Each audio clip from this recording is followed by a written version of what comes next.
Swami Sarvapradaji, his main claim is that awareness cannot be reflexively self-aware. Why not?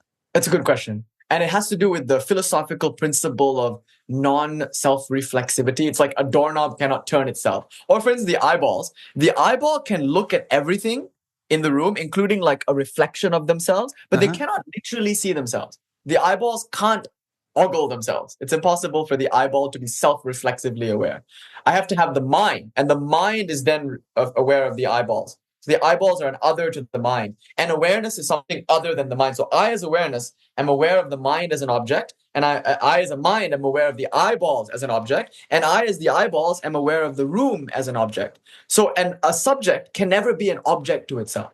So if awareness could be aware of itself in that sense, if it could be its own object, then you end up with what in Sanskrit is called anavasta dosha, which means the paradox of infinite regress.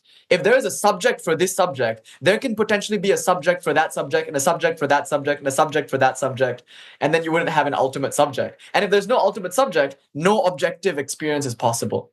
So that's one problem. And then, of course, we say, no, it's not in that sense that awareness is self-aware. Awareness does not become an object to itself. It's just awareness is self-aware in the same way that a light is self-illumining.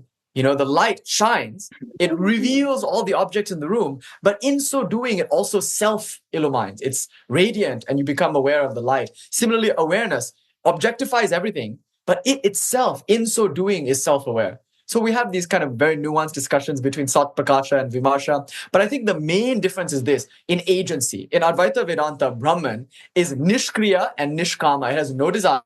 That's important. And it doesn't do anything. Brahman is totally inert. In fact, the word that Kashmir Shaivas use for Advaita Vedanta is Shanta Brahmavada, the doctrine of the peaceful and quiescent Brahman. Whereas in Advaita Shaiva, non-dual Shaiva philosophy, Brahman is endowed with infinite creative power. Kartritva, a doership. So Brahman actually acts and has will and has knowledge and has activity. And that's the main difference, I think, between Swami Sarvapradaji's Advaita Vedanta position and this Kashmir Shaiva position.